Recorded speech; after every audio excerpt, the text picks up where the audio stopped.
Baik, selamat malam untuk kita semua. Selamat malam. Apa kabar hari ini? Baik. Puji Tuhan, kita semua masih dalam keadaan sehat. Tetapi yang paling utama adalah kita patut memujikan syukur kita di depan hadirat Tuhan karena berkat kuasanya kita masih berada ini dalam keadaan sehat dan selamat. Guna untuk menggali informasi yang berkaitan dengan sistem perbankan di Indonesia. Dengan itu, sebelum kita melangkah lebih jauh, alangkah baiknya kita harus memperkenalkan diri kita terlebih dahulu, terkhususnya keempat narasumber saya, karena ada orang yang mengatakan bahwa tak kenal maka tak sayang. Dengan itu, Saudara Dion, saya persilakan. Baik, perkenalkan nama saya Dion Paskari Putra Pak. Perkenalkan, nama saya Andi Sagala. Nama saya Matius Limado Fermento. Nama saya Wesley Makandolo. Dan saya sendiri atas nama Bertolemes Boleng Bayer dengan biasa disapa Tommy selaku host. Baik, teman-teman, kita langsung saja menggali informasi yang berkaitan dengan sistem perbankan di Indonesia. Tetapi yang paling utama itu kita harus terlebih dahulu mengetahui apa itu sistem perbankan di Indonesia. Jadi mungkin salah satu narasumber saya bisa menjelaskan apa yang dimaksud dengan sistem perbankan di Indonesia. Baik, kalau menurut saya sistem perbankan Indonesia adalah suatu cara, aturan dan pola bagaimana suatu sektor perbankan atau bank yang ada menjalani kebijakannya sesuai dengan ketentuan atau sistem yang dibuat oleh pemerintah. Ya, saya.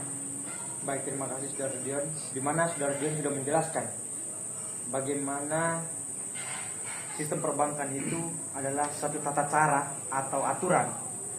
Di situ mungkin ditekankan adalah aturan dalam sistem perbankan, di mana mungkin pihak bank dan juga nasabahnya gitu. Tetapi kalau kita berbicara tentang sebuah aturan, pasti ada landasan hukumnya. Di mana saya juga ingin tahu, mungkin ada undang-undang yang mengatur tentang sistem perbankan Indonesia. Dari keempat narasumber saya bisa menjelaskan kepada saya undang-undang apa yang bisa mengatur hal ini.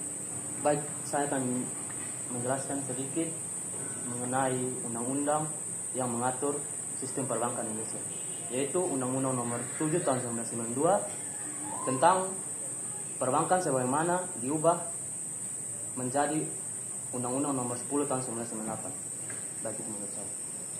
Terima kasih Saudara Wesley, di mana Saudara Wesley sudah menjelaskan dengan jelas tentang undang-undang atau landasan hukum yang mengatur tentang sistem perbankan Indonesia, guna untuk menjaga kestabilan dan kepercayaan dari nasabah atau masyarakat yang terkait dengan bank.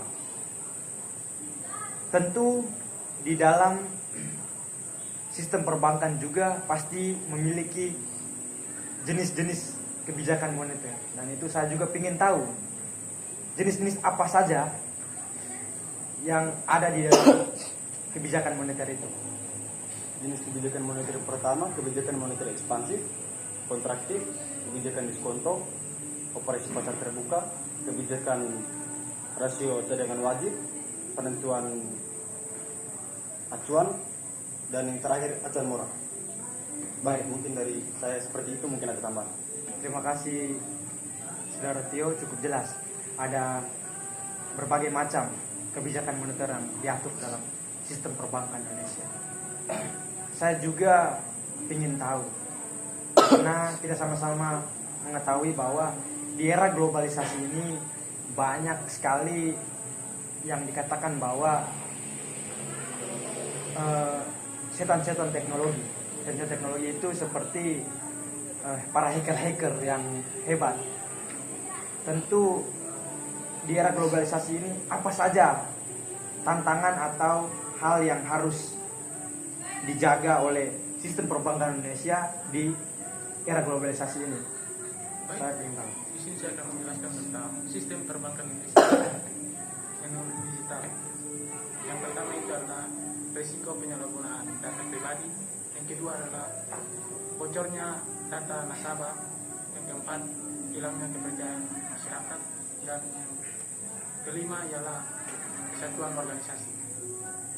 Mungkin itu saja. Baik, berarti sudah cukup jelas ya, di mana era globalisasi ini salah satu tadi yang saya dengar ialah harus menjaga kepercayaan dari nasabah atau data pribadi dari nasabah. Jadi bank juga harus bekerja keras, khususnya orang-orang yang di bidang teknologi di dalam perbankan itu, untuk menjaga keamanan dari atau menjaga data pribadi dari nasabah agar tidak dijebol oleh para sistem-sistem teknologi tadi. Cukup jelas, dan sampai di sini saya sudah rasa sangat puas dengan perdiskusian kita pada malam hari ini yang berkaitan dengan sistem perbankan Indonesia.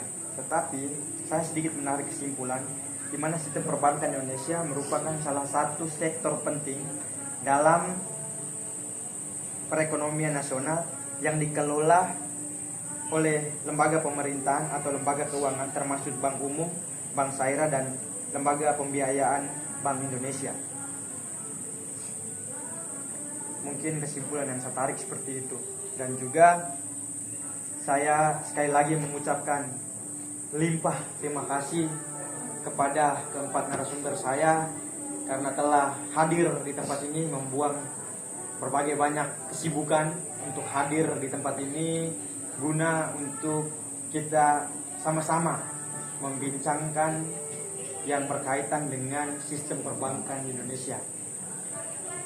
Dengan itu, saya selaku host ingin mengucapkan limpah terima kasih, dan juga jika ada jarum yang patah, janganlah simpan di dalam peti. Dan jika ada kata yang salah, janganlah simpan di dalam hati. Cukup sekian dan terima kasih.